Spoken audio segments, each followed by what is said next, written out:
more at home, so that's more what I'm used to. So, well, I'm glad to be with you tonight to get to speak to you about something that I think is very important, and that is, believe it or not, rest. I am not a good model of this, but I think it's important, and it's something that I work on. And a lot of times at the beginning of the year, I don't know about you, but this is the time when I start making that list of to-dos, you know. Okay, this I'm going to get better at this, I'm going to get better at this, I'm going to get better at this, I'm going to get better at this. And as we were planning, because I always, have my little voice in Keith's ear as he's, talking about, what do we need to talk about, sermon series. And I'm like, you know what? We need to get better at just being children of God. Just being. We're human beings. And a lot of times we live like human doings. Go, go, go, go, go. So that's where our series comes from tonight, is just the idea that we need to be still and know that God is God. And so that's where we're going to be tonight. We're going to be talking about this. We have created for ourselves a very, very, very busy society. We all know that. There's not a soul here that doesn't know that. But God didn't actually intend that for us. What He wanted for us was not a 24/7 kind of I remember the first time I heard 24/7. I'm not very quick. I'm like, 24/7? What does that mean? And if you don't know, it means working 24 hours a day, 7 days a week. We're just always on the go. You can go anywhere. If you need a prescription, if you need to get gas, if you need to get a loaf of bread, if you need to get anything, you can just go get that. And it wasn't that many years ago, within my life, and I'm not old, of course, but I can remember when there was a time when I couldn't go get a taco. I had to either make my own at 10 o'clock, or I waited until the next day. Now, you can go to Taco Bell. What are they, open 24 hours, or at least till 2? You can go. And that's just kind of the life that we live right now. But that was never God's plan. And God kind of lays out, I'm getting ahead of myself, sorry. Let me just say something else, okay? So this is where we are. So this is our reality. So let me tell you a little about what I do. You all know me. I don't think there's anybody in here that I don't know pretty well, but I have a lot of different roles. I am the pastor's wife. And believe it or not, that comes with a lot of responsibilities. I grew up in the church, and I saw a lot of pastors' wives get stressed out, and I'm very, very blessed. I feel like our church is very, very loving towards the pastor's family, and thank you. We're just so grateful for that. But in other churches, it can be very difficult to be the pastor's wife. In fact, when I was in high school, when I was getting ready to go to college, I decided to go to a Bible college for the first year. And the big joke was that you're going to get your MRS. You're going to go get a husband. And I couldn't stand that. I just hated that. I wanted the Bible class is what I wanted. And so it just ticked me off that people thought I was going down there to find myself a preacher husband.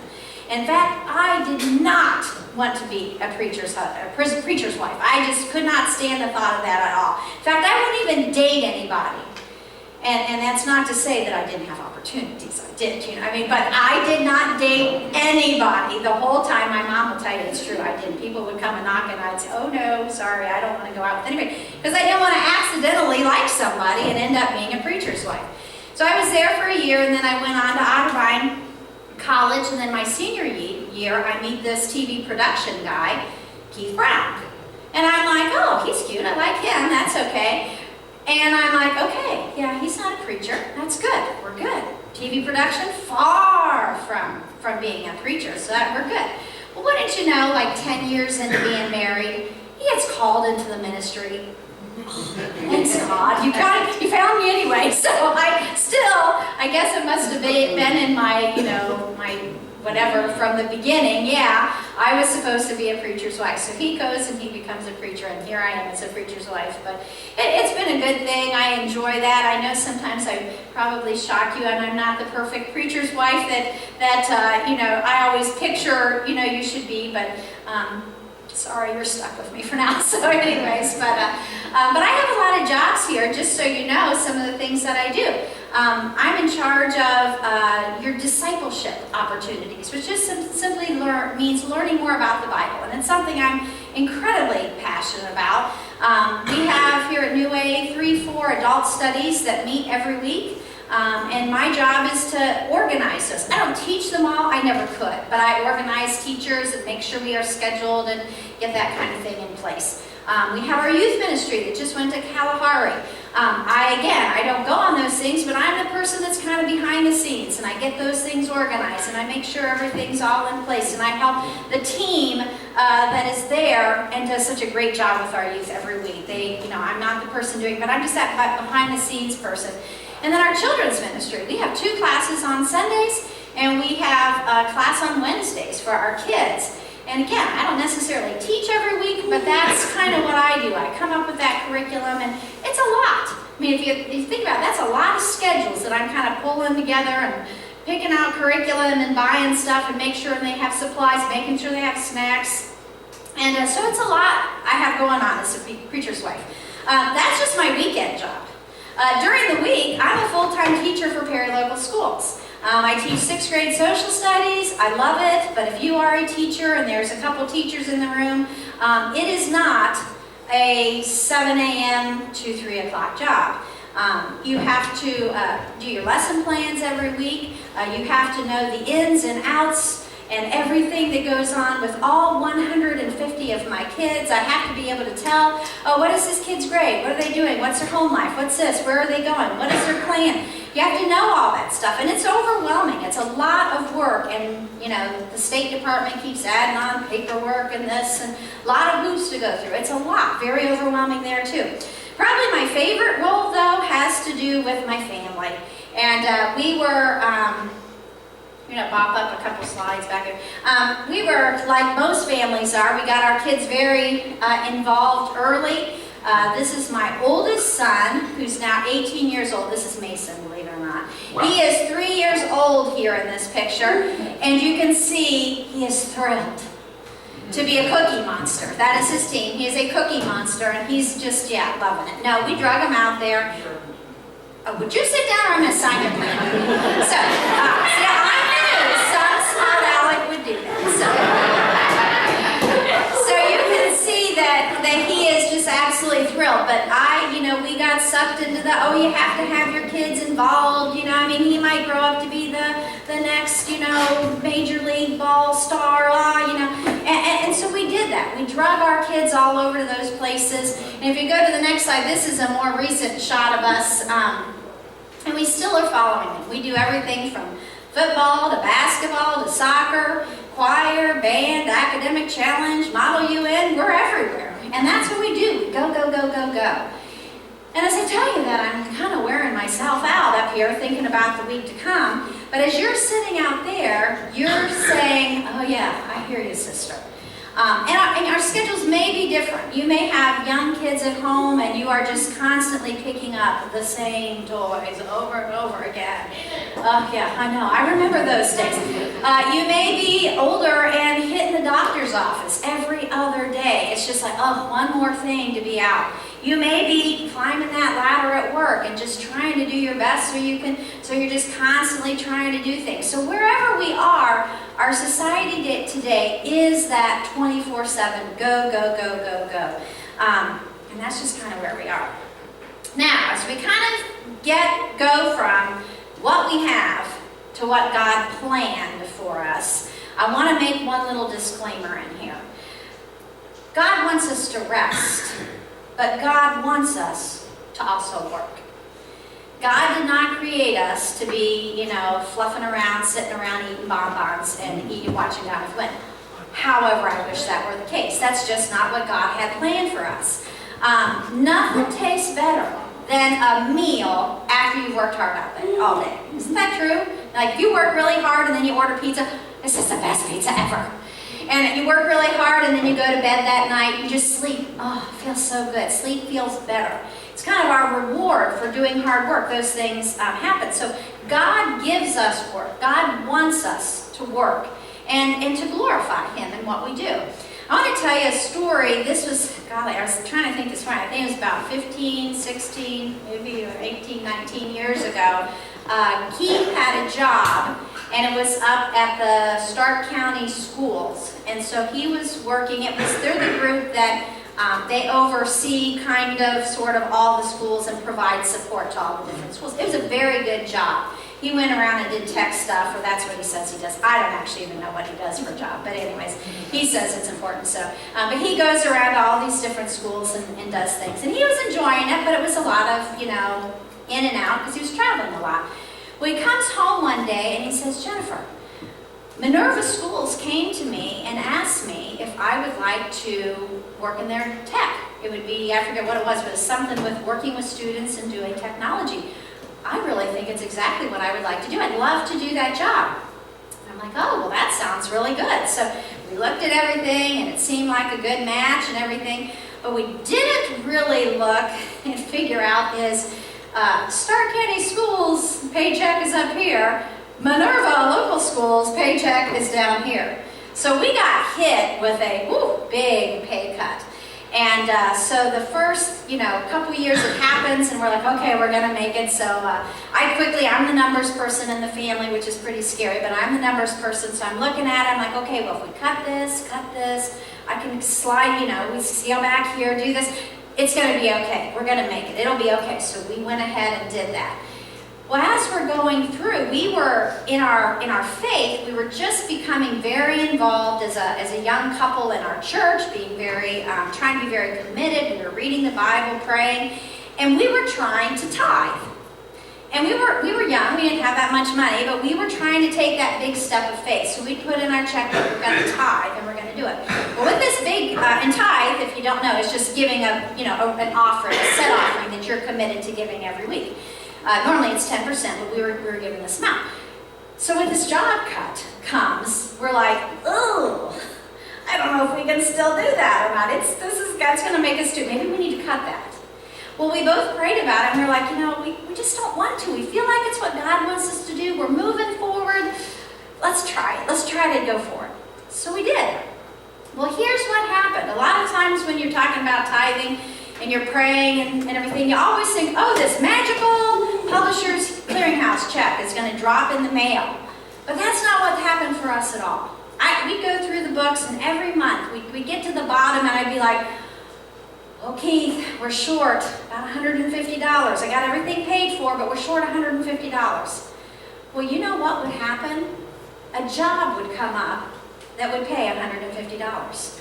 Maybe somebody would need a video made, and it would pay $150. Next month we do things, we get all the money, and oh, Keith, we're short $50. I don't know where we're going to get this $50. And I would be sweating. I guess I had no faith at all, but I was sweating, and I'm like, $50. Well, and this sounds horrible, but I play the organ and things. Well, somebody at our church would die, and they need an organist. And that sounds horrible, but it would be a job. God gave us work. That was a gift to us. And as we look back on that, even though it was like the tightest time in our budgetary, whole history, it was like we look at that as such a blessed time because we were able to follow what we believe God was asking us to do, but God gave us this gift of work. So working is not a bad thing. We just want to make sure we see that. But God wants us to trust Him with our money, with our schedules, with all the things we're worrying about, and with our kids. And that's hard to do. You see, God created us to live a life of balance. And if you think of everything that in a human body, those of you who are some nurses and things, breathing in and breathing out. You have to have both. That's very healthy. Everybody breathe in with me. And breathe out. And breathe in. And breathe out. God wants that for us. He wants that time of in and out, and work and rest, of laughter and tears. God has those things in us. It's that ebbing, it's that up and down time that God wants us to have. It makes us who we are, and it gives us time to rest. It gives us time to heal. It gives us time to trust. And that's what He wants. It was about 2 weeks, I think, before Christmas break. They handed me at work this humongous big program thing we were working on. It had 300, 400 students on it. and we had to come up with this intervention program for it. We had a team of us that were working on it, and I'm always the logistical person that says, wait a minute, the numbers are not lining up. This is a great idea, but it's not going to work. Looks good on paper, but when we go to get it, it's not going to work. So they're like, oh, yeah, you're right. We'll figure it out. And I'm like, no, you don't understand. I can't figure it out. I literally worked for weeks on it, trying to figure it out. But if you think about the time of the year this was, we had just got done with 15 weeks of football. We were exhausted. And then in the middle of all that is all the holiday preparations for Thanksgiving and Christmas and everything. My mind was just fried. I couldn't think of anything, and nothing was working for me. I could not figure out this problem. Well, the night of Christmas break, we hopped in our car on Tuesday night, and we went to the most magical place in the world. Oh, Frankenmuth, Michigan. It's my favorite place to go. It is my spot. It's just a place I need to go that I kind of get myself, my perspective for Christmas. It's just my spot. And you know, after that 5-hour drive up to Frankenmuth, driving through the town, breathing in, breathing out. We had 13 inches of delightful, beautiful snow. It was just lovely. We get up there, we get checked into our hotel room, and I think, oh, I'm just going to pull out that paper, look at it, and do you know, I had it figured out. I couldn't do it when I was in the stress. When I was in the 24/7, it wouldn't work. But as soon as I stepped away and I went, it was so clear. And then I'm like, why didn't you figure this out before? But I couldn't see it because I was in the 24/7 mess. We need the balance. We need to take the breaths. We need the times of laughter and sadness. We need the time of work and rest. That's where we are. So let's look at what God's actual plan for us was. This is our reality. This is what we live. But what God actually intended for us was much different. And I have, really high-tech, this is the picture version of the creation story. If you look in Genesis 1, this is what you read it, in pictures. So God created, and I always think it's cool to point out, He did not create it by hard work doing stuff. He spoke it into being, which I think is very important. But this is what He did. He created the earth. The first day was He made light and He made dark. Second day, He created our atmosphere. Third day, dry land and plants began to grow. Fourth day, He created the galaxies, the sun, the moon, and the stars, everything that we see. The fifth day, He created the sea creatures and the flying creatures, all the pretty birds. And then on the sixth day, He created land animals and human beings, Adam and Eve. All of this He did in 6 days. And if you go to the next verse, though, this is where we see our pattern for 24/6. And it says, the heavens and the earth and all who live in them were completed. On the sixth day, God completed all the work that He had done. And on the seventh day, God rested from all the work that He had done. God blessed the seventh day, and He made it holy. Because on it, God rested from all the work of creation. This is the account of the heavens and the earth when they were created. You realize God didn't rest because He was tired. God is God. God is all-powerful. He is everywhere. He can do all things. He didn't need the rest. He needed us to see that we needed the rest. When we think we can go 24/7 and put this aside and not obey this, we're kind of saying, well, I guess we're better than God. Ooh, I don't think I want to do that. That's something that if God says it's important for us to rest, I want to believe that.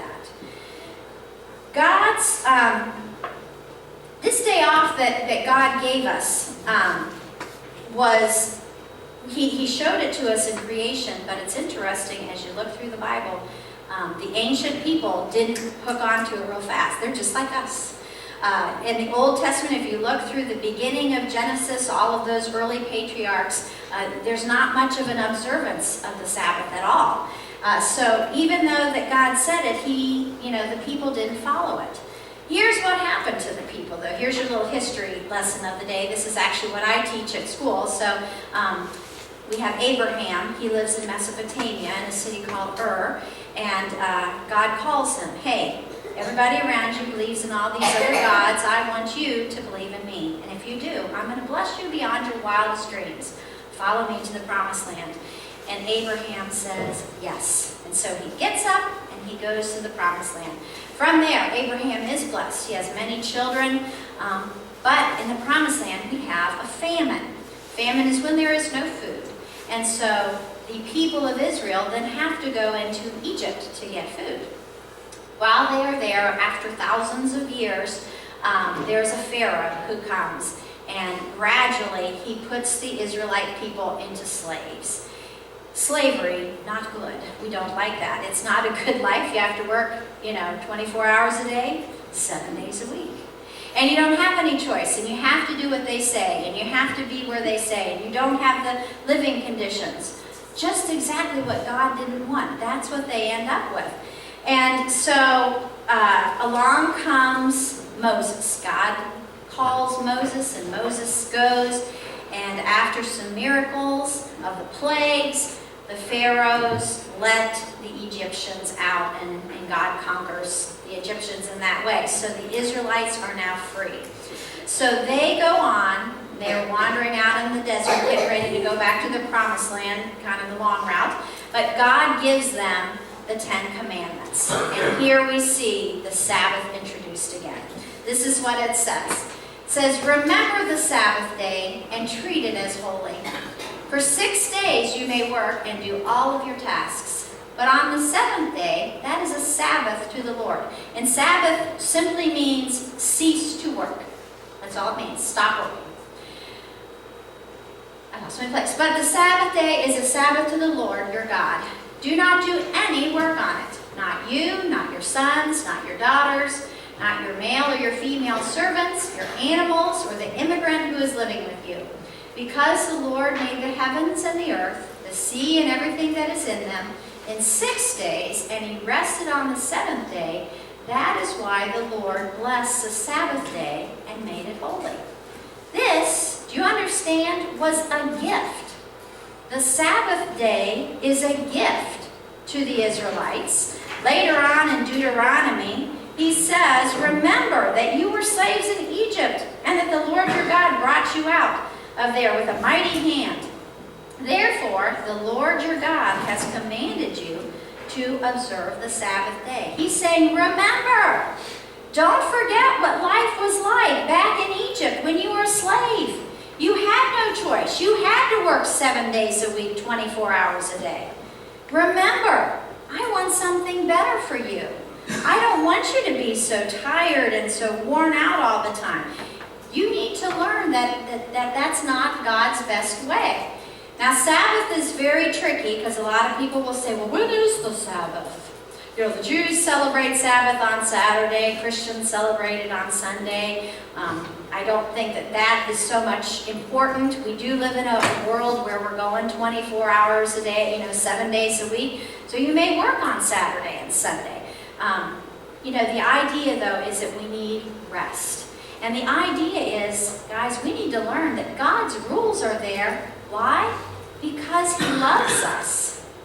That's pretty powerful. God gave the Israelites that rule because he loved them. He said, I don't want that for you anymore. And he's saying the same thing to you today. He doesn't want us to be so worn down and so tired and so exhausted. He wants us to be. He wants us to remember that we're his kids and that we're loved. I know sometimes my kids come to me and they are just stressed out, just so tired. I know sometimes Riley, he's my middle boy, he'll come and he'll just be upset about some decision or something's going on, and he's just fussing and crying and upset and everything. And I'm like, finally, Riley, you just need to go to bed. Oh, I just don't know what I'm going to do this at all. No, stop. We're going to talk about this tomorrow. Right now, you need to go to bed. He's just like his mom. I do the same thing. There's some days I will come home to Keith and I'm like, I'll text him on the way. I'm like, guess what? I'm coming home. We're eating dinner. I'm going to bed. I know I'm just done. I can't think anymore. I can't do anything. I need rest. I need to get some sleep. And God's saying the same thing. to us. Sometimes we just need rest.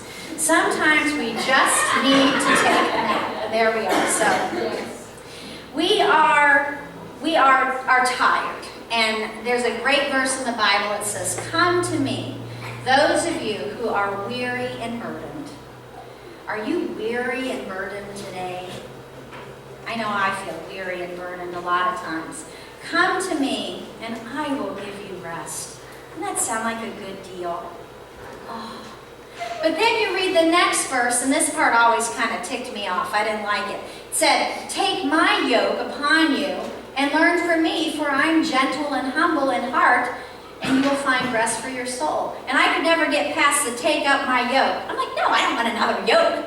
A yoke is that thing you put across on a big ox, and you're still out working the field. I'm like, I don't want to work in the field. I don't want that again.